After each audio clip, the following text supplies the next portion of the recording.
Greetings and salutations. Welcome to Knife Chats with Tobias. Well, I went out and bought another Spyderco. Yes, this is Knife Chats with Tobias. You're not at the wrong channel. I know I'm usually talking about traditional pattern knives, but for some reason I have developed a soft spot for Spyderco knives.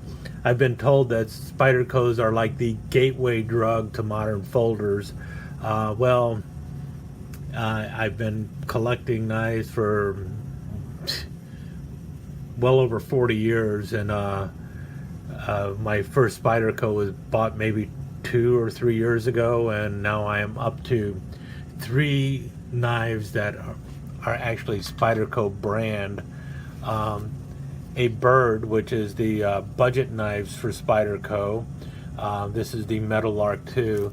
And then I bought a Ganzo, which was, I guess, a knockoff of the Spyderco Para 3, but instead of using a compression lock, they put on a, well, they call it a G-lock. Ganzo calls it a G-lock. It's a, but it's the axis lock that you find on Benchmade knives, so that you can do that whole, you know, pull back on the thing and flip it open. I can't do it on the camera.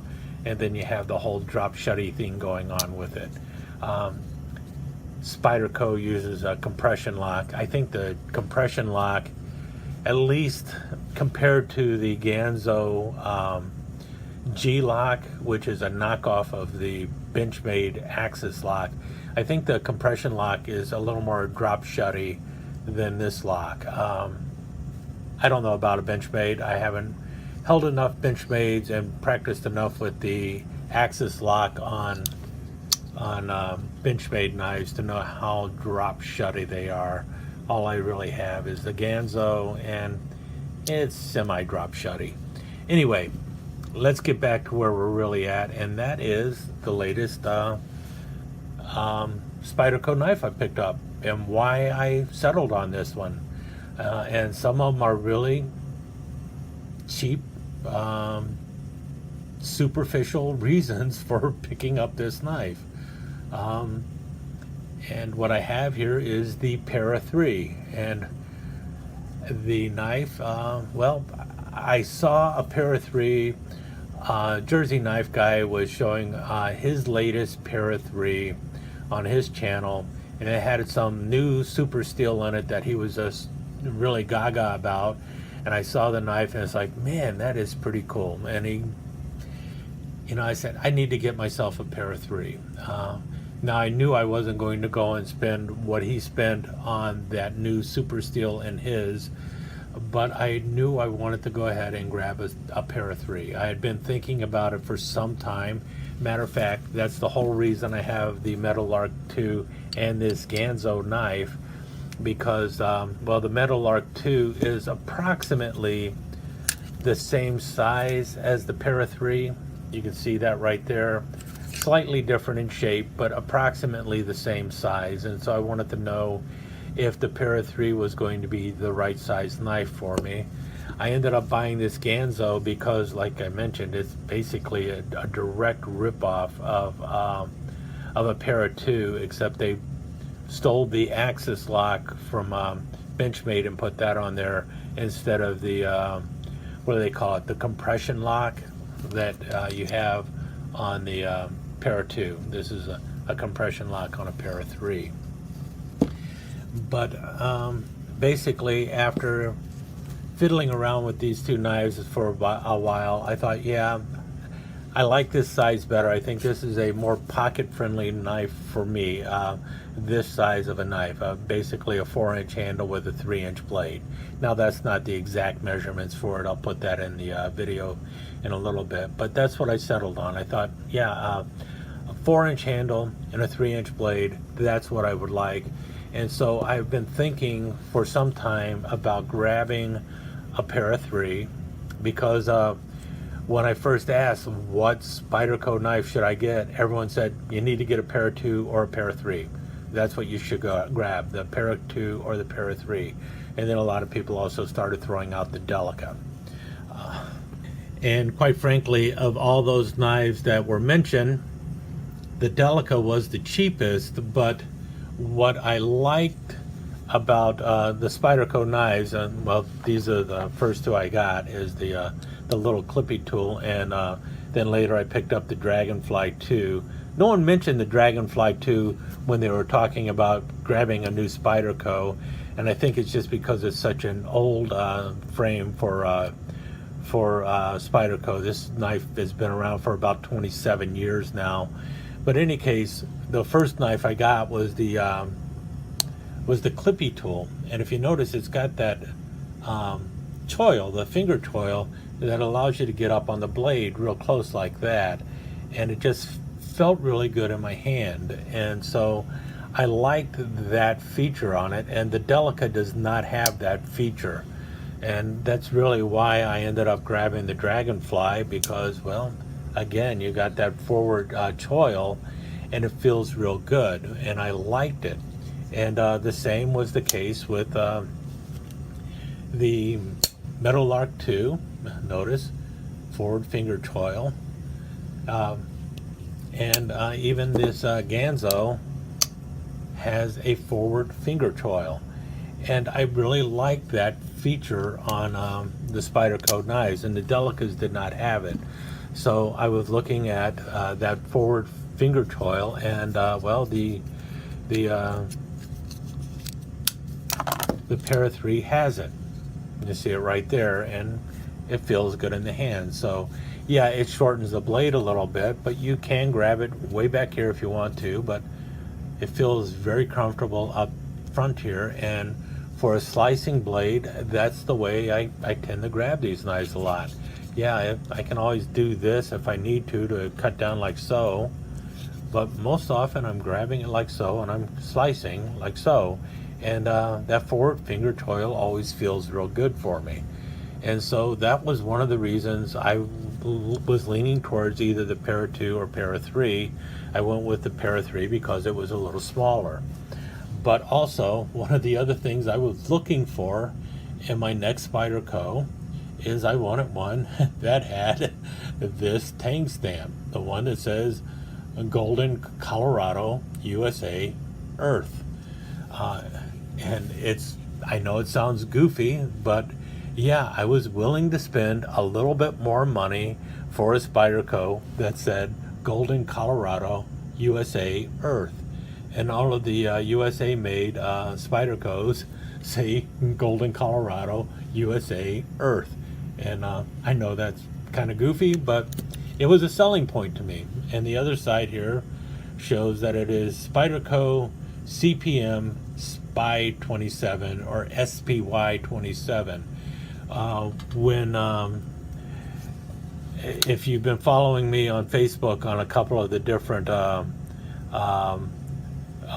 knife groups, what is it, American Knife Collectors or something like that, and SMKW Army, I actually posed questions about this steel versus another steel. What is it, the BD1N or something like that, and I was asking which one was better.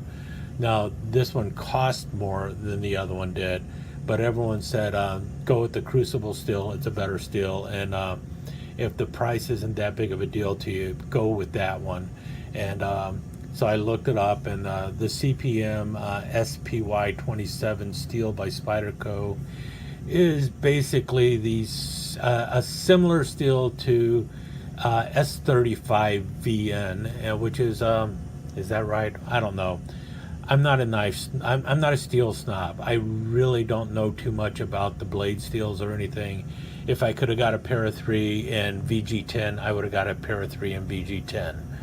But as long as I was kind of stuck with some kind of super steel, or what used to be a super steel at one time, I decided I would go ahead and grab the SPY-27, which was similar to an S35 VN.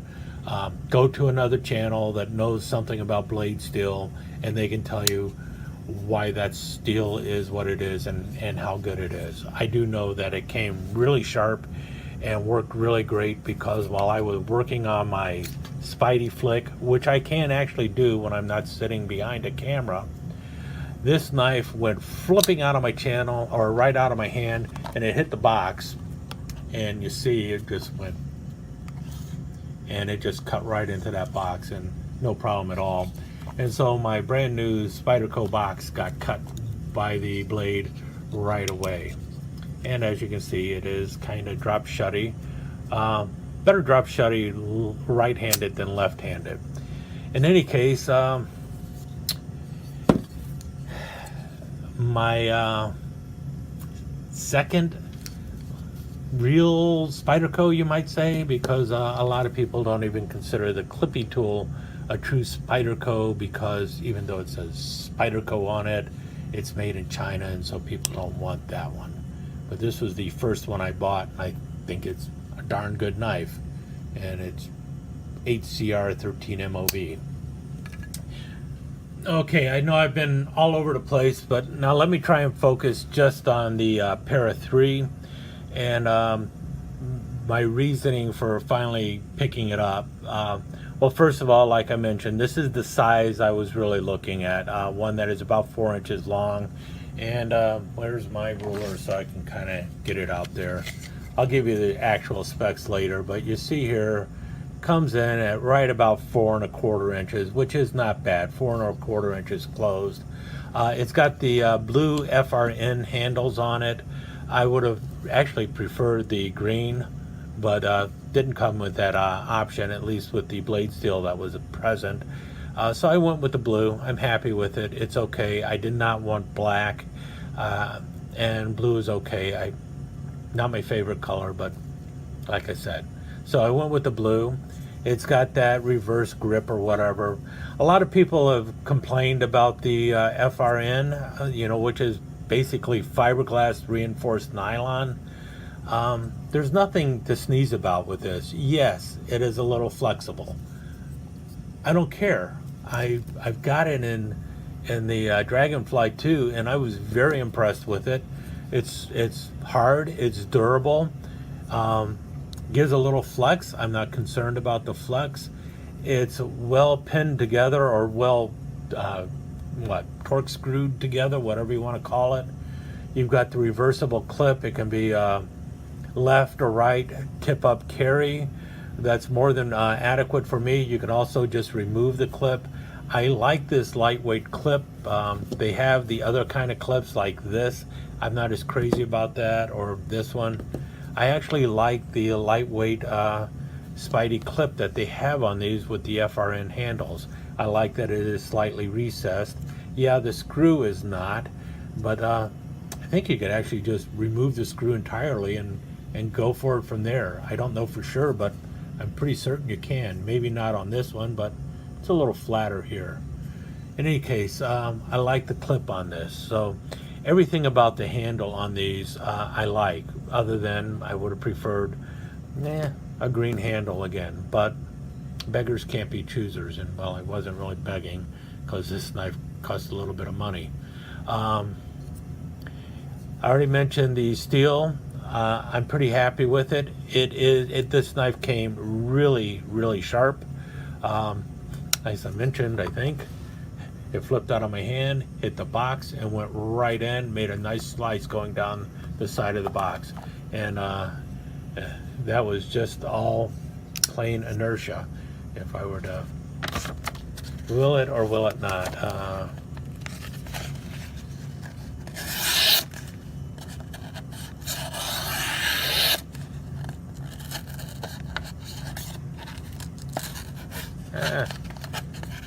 Well, you can see.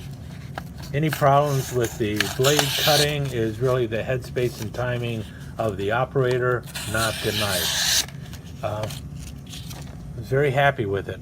And I have sliced other things with it other than paper, so I'm very happy with it. It's a very nice slicer. It feels good in my hand. The size of it is really comfortable for my hand. I like the ramp on the top there. And I also like the forward finger choil. Everything just falls into place. So it's a comfortable knife for me. I'm happy with it. Even when I'm grabbing back here, it's still comfortable. So if I want to do, and also like so, if I want to do the chopping, it works great. If I want to do the slicing, works great. If I want to get up there and do some detail work, I can do that too. I'm all happy with the blade. My only issue with it might be, and this is temporary, I think, is the action of the compression lock. If you look, the compression lock is really nothing more than a modified liner lock that you reach from the back side of the knife, from the right side of the back side of the knife. Usually you end up getting it here, and with the front side I can usually work that the liner from the side and push the blade closed.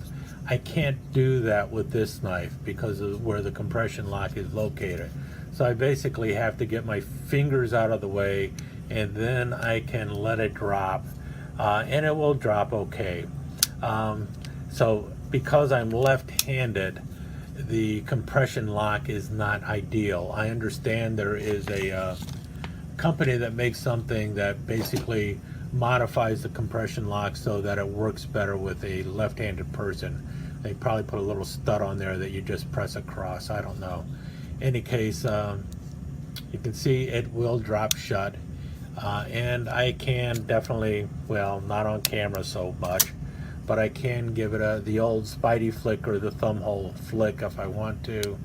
And part of that is because of the compression lock. It's much easier to open because of the compression lock. So, and that is a plus. Now, if you're right-handed, well, no doubt about it, the compression lock really just lets you flick that blade any way you want to, and it definitely becomes much more drop shutty right-handed than left-handed. I think with time I will get much better with the compression lock, and I will find out that I like this knife even more.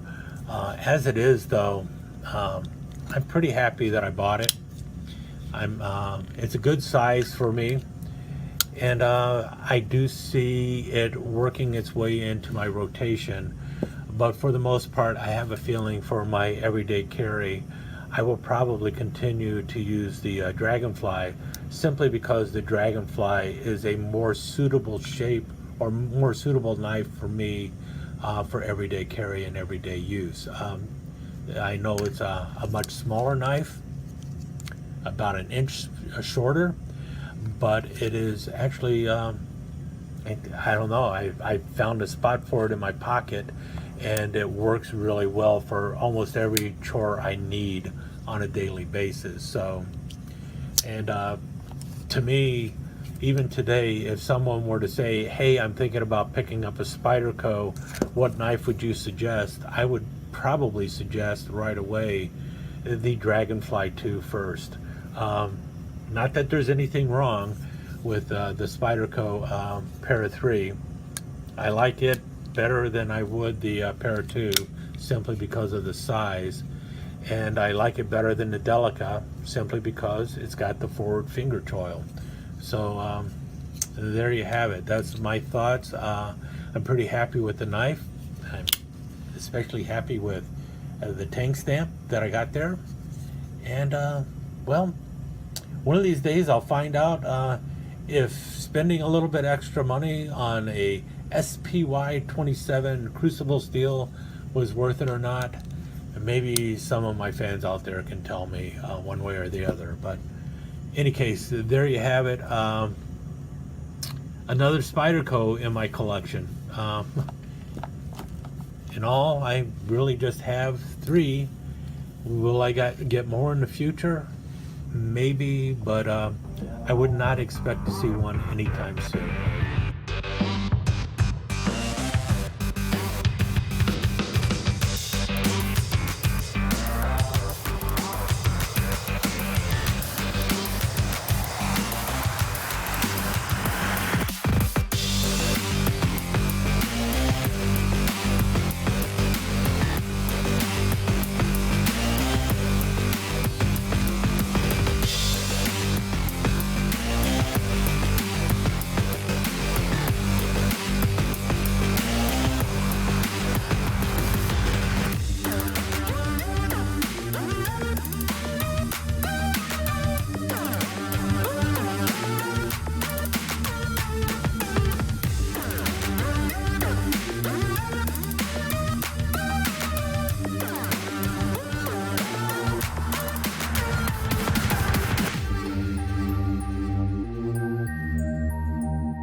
let me take just a second to thank you once again for dropping by and spending a few minutes here at Knife Chats with the Buyers. I really do appreciate it, and I do appreciate any comments that you leave. So please remember to give me that thumbs up, and also don't forget to subscribe and ring that notification bell so you'll know when the next episode is up and running. Thanks again for dropping by. Really do appreciate your time here.